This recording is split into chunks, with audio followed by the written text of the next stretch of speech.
Hi everyone, my name is Daily Malinga aka Mamzobe from Umkhok.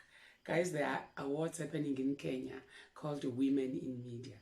I am nominated for African Female Actress of the Year. Yo, I just received an email last month and I was invited. You know what it means? Yo, guys, I don't know. I'm so happy. I'm so excited. I don't know what to do. I wish I could tell everyone that Ziyakhipha, it's happening. Ngathi cake, ngathi John, ngathi cake, ngathi John. I need to be there. Yeah, it means a lot to him. I'm representing the country, not just South African female, not just KZN female or Umlazi female actress. No, African female actress of the year. Guys, Africa is big. I'm going to African states to represent South Africa, my country. Guys, I feel honored. It's so big. I don't even know when they chose me, when they were going through names.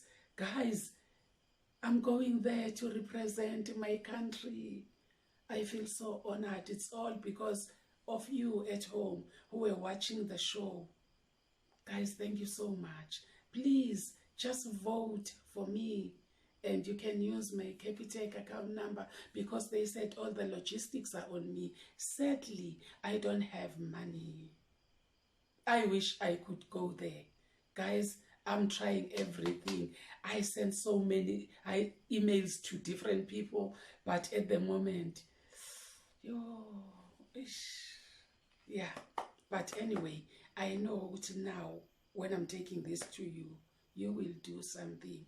I need to get flights from King Shaka International to Johannesburg, from Johannesburg to Kenya, and coming back. I need to get meal allowance when I'm there. I need to pay for my visa, which is 30 USD. I need to pay for a tour guide that they chose for us. I need to go there. It's from the 24th of March till the 1st. Yeah, the 1st of April. Yes. So that means it's just 6 days. Please, guys, I need donations here. Let me put it that way.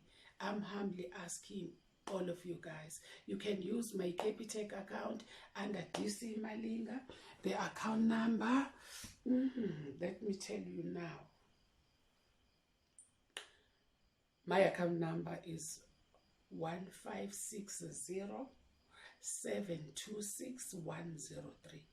1560 726 103. Please, this would be like a dream come true. Guys, a dream come true. Going to African states to represent my country. Please, guys, please. This was just my first attempt as a lead. First attempt as a lead. And it has earned me so many hours locally. Now going out, please, guys, please, thank you.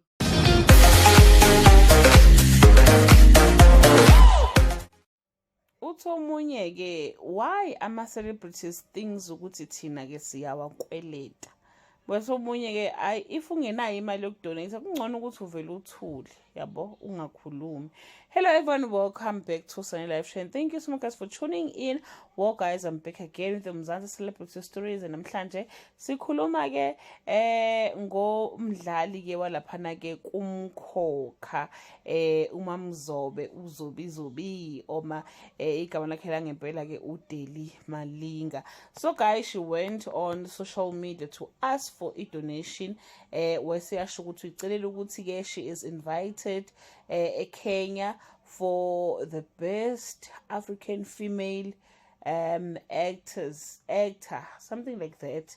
Kodwa yeah, the best female actor Africa yabo. So ke guys uthi ke uzothola award wacela ukuthi abantu bamvotele. Wayese-ke eyacela ukuthi abantu-ke bamdonate-ele imali ngoba akanayo imali yokuya khona laphayana. Uthe-ke bathe bazomnika i-award but all the logistics zizokhokhwa-ke uyena. So-ke uthi engazi ukuthi imali yakhe cha nkosami imfishane angeke akwazi ukuyikhokhela zonke izinto ey'funekayo. Ubala-ke the travelling cost ukusuka la hlala khona to Kenya, accommodation, ukudla. Wayeseke shiya account number yakhe-ke wacela-ke ukudonate-elwa. Yeyi abantu kuma-comment section-ke baqala-ke basho bathi, why do actors or celebrities think we owe them donation for what? Kade asebenza bahlale bekhangeza. Wathi-ke omunye but guys, if ungenayo into yokusho kungcono ivale umlomo kunokukhuluma negative things wesiningi abantu besifazane. Second, akukho umuntu kuniphoqile-ke to give. Uma ungenamali vala umlomo, period. Wathi-ke omunye ungayi ema-angel ngoba awunamali, nemali uyifuna kithi, hlala skuni, yabo. Ungayi, bathi-ke ungayi. Bathi abanye-ke u-Department of Art and Culture should be the one to attend such matters for our artists. The least we can do is vote, is to vote for you. Ama-donation ayasingena hlangane. Wathi komunye, isn't the Department of Sport, Art and Culture supposed to fund your trip? Genuinely asking.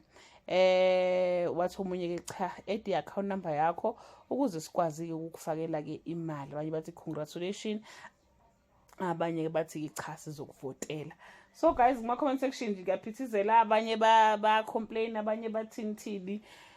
Yo, it's bad. Mina ngiyayibuza ukuthi izinto zama-awards vele make kuthiwa ama-awards guys akhona madlana ehamba ne-awards, i-awards ifika yodwa nje iyobe wendlini noma khona imadlana oyitholayo, yabo. So angazi cause phela kuyavotwa, ekuvotweni kutholakala imali. So are they giving them money or babanika nje just an award ukuthi uyibeke endlini as the best whatever lo suku best wakhona? Angazi guys ukuthi uthini umbono wenu ngale situation. Isiyandile yona kakhulu ukuthi-ke ama-celebrities ethu they come back to us as ama-fans abo bazosho ukuthi cha kuyabheda lana sicela-ke usizo, futhi it's not a bad thing because mangabe sebeyibulele futhi thina sikhomplayina ukuthi ngabe ukhulumile. Mina ngabona ngazi khona esinye situation eyake la kwakukhona umuntu oyifuna imali, like imali serious. Nga-realize ukuthi lento yokuthi yazi ukuthi bethi ukhuluma bese ukusiza ukuthi hayi sometimes ngathi beqamba namanga ngoba nje ngangenayo le mali ayifuna. So guys, yeah, that brings us to the end of this video. Do leave your comment below and share your opinion. Bye.